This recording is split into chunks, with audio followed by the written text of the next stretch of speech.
It was in the early 90s that I had some sort of an epiphany. I found out that I wasn't going to live forever. This may sound like a joke, but we do live like it's never going to end. And in the early 90s, I was turning 40 around then. I realized that I had a lot of baggage still. And I really wanted to get free. So by that time, there were thousands of different offerings in the spiritual marketplace. I was working in psychology, and I was like a kid in the candy store, and I went to all the seminars, and I studied this and that and the other thing, and suddenly it was like Spirit put the brakes on and said, hey, wait a minute, you got to get real.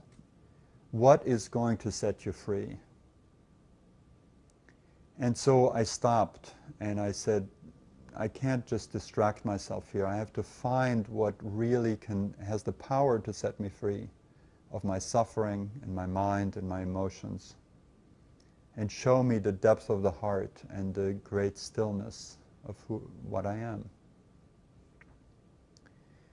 So I devised a way of testing the different offerings, the different skills and methods that are out there. And what I did is I imagined myself in the most dreadful place I could imagine. The argument being that if some method worked for me there, it would work for me anywhere. I could rely on it. It was powerful enough to set me free, whatever I was going to face. Now, because of my background, I was born and raised in Germany.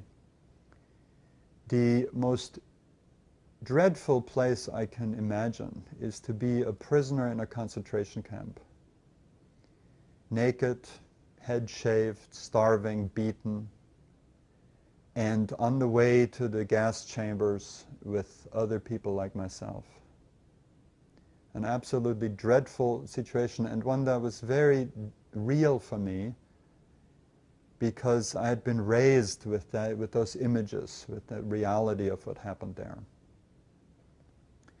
So I put myself in the line to the gas chamber like that, and in that place I tried the different skills and methods, and much fell by the wayside very quickly. There were 4 different skills that remained with me that were able to come to my aid right there. It was the pursuit of stillness. Because if the mind is still, suffering can't cling to it.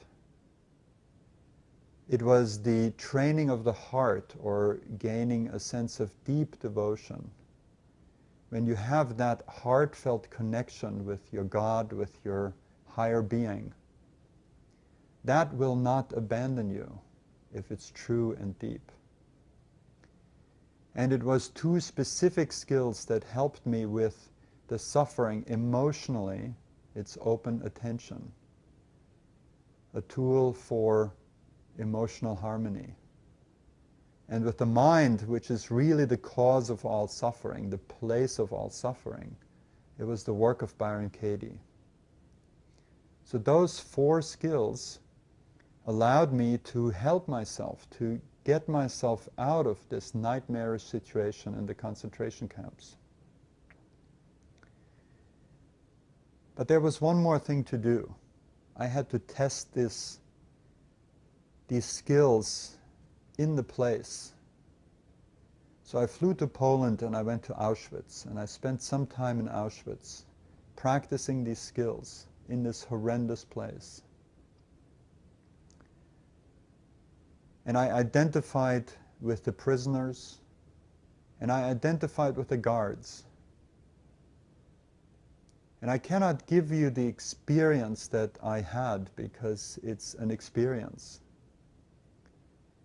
But I can tell you that I walked out of Auschwitz without this lifelong nightmare that I had carried inside of my mind. When I flew back, I landed in the airport in Atlanta, and I had a 4-hour layover. And I was walking through thousands of people, just looking at them and what I saw was astounding. What I saw was that each and every one of them exists in this profound place of love. That's where we all exist all the time. And yes, we're not aware of it a lot, but that's the reality of who we are. Now what happens is that we have different degrees of confusion that remove us, that lock us out from that place of love. And it's that confusion that we need to remove. Confusion shows up as mental stress or emotional stress, as behavior that doesn't work for us, and eventually all that becomes a very unfriendly world. So with the skills, you can go into the pit of hell and you can set yourself free. It works. I went there. And I hope that if you ever end up in hell or you don't want to go back there, you can use these skills to do the same for yourself.